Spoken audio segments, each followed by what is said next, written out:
Morning, Barry Johnson for president. We've got 10 minutes, so hang on to your hat. You're getting to get an education. Canada, United States, gold stars. Greenland, Iceland, gold stars. Mexico, blue star. Cuba, blue star. Most of Central America, green stars. I want to remind you again, this is Crestline, California, where Obama stole my blessings the first time. Hillary, Sarah Palin, John McCain got blown out of the water in one day. Here at Knott's Berry Farm,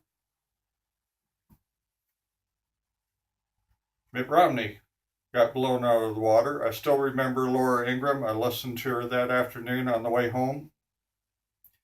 Couldn't even eat at Knott's Berry Farm, my favorite dinner place in the whole world, because I was sick. Because I knew what was going to happen because I saw what happened the first time. Laura Ingraham said, well, Mitt Romney was in lead by 10 or 12 points, but now I can't even find that. I can't even find the history of it. But now it says Obama's in lead, but I can't even find his percentages. Talk to the radio there. Laura, you're right. You ought to know why. Now, what does it mean? It means Obama's not really president. Not in a spiritual sense. Not in the sense of who's got the power in this country.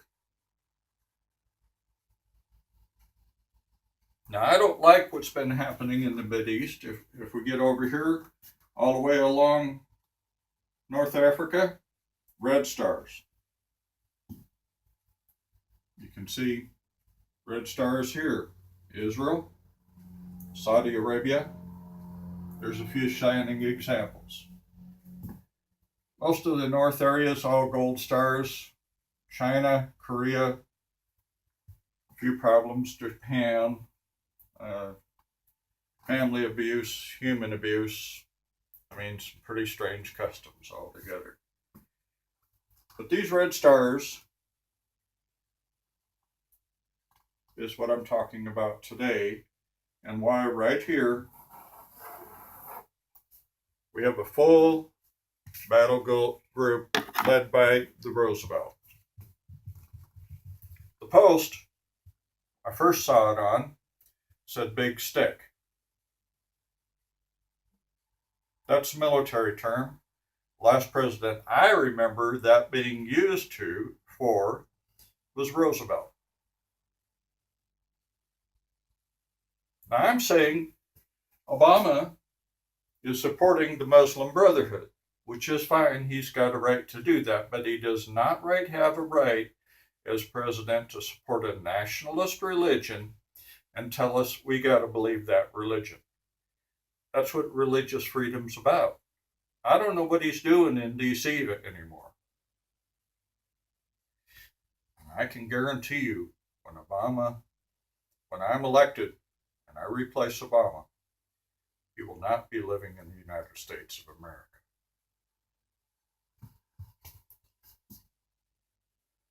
Now, we know that Obama didn't call in this carrier group. The Saudis went in first with 3 ships. The Italians went in with 3 ships first. And a few weeks later, we sent in a single Roosevelt and 1 tin can to protect it. Well, the carrier group is quite large. Now there's 9 and a few merchant ships. Because I'm in charge, this is what I'm asking for today. Ignore Obama, because he's totally insane, doesn't know what he's doing. I will cover your butts when I get to D.C. The military, you can't elect me, American people, you're going to have to. Because it's the only sane choice left. But this is what I'm asking from our carrier group, and it will be done because I did this. We know Obama wouldn't do it. This is going to make Obama look bad. But I'm asking all of the European countries, China, Japan, uh, Korea, Russia, who is a gold star, that have sold weapons to the Arab countries, all the red stars. Get your merchant fleets out, your military fleets, and go collect your weapons. You don't need to buy them. Just go collect them. The U.S. will support you in that. Pretty sure England, I'm not sure where England is right now. Couldn't find a world map. But I'm pretty sure England will step up and help. Italy's already. I'm sure France will come. But if you're a nation that sold weapons to an Arab country, I don't care if they're down to 25 caliber, and I don't mean 25 millimeter anti-aircraft guns. Down to 25 caliber, I don't care what it is, if it's got armor plate on it, and I want you to do it this way. Saudi Arabia, maybe about here. I think Saudi Arabia's here. No, Saudi Arabia. Every month, I want you to take 10% of your weapons. Start with your jet fighters, your helicopters, and go start trucking them through to Yemen, to our aircraft carrier, turn them over to somebody, get paperwork to sign them off that they're being collected. Our aircraft carrier group will determine who they're going to go back to be scrapped.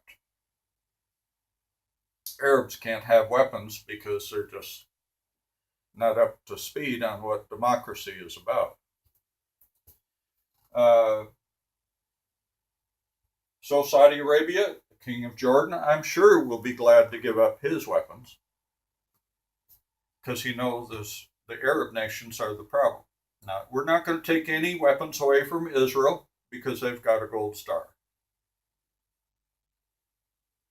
And an Arab that wants to live in Israel today can.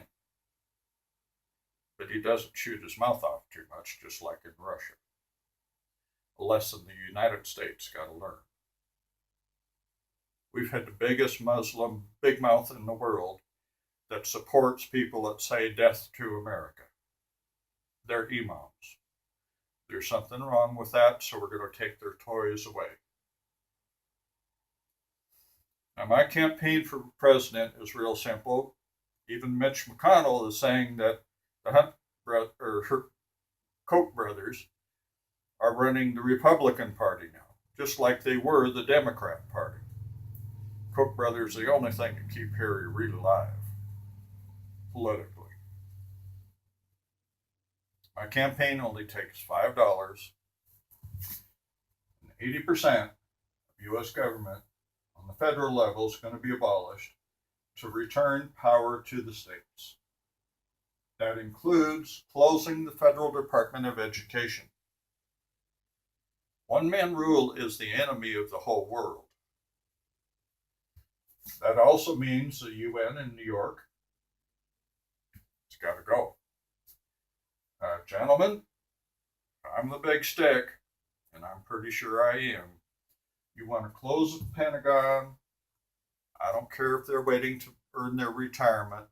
If they're able-bodied, you put them back on a base. You take all the junk out of the Pentagon and sell it to Donald Trump.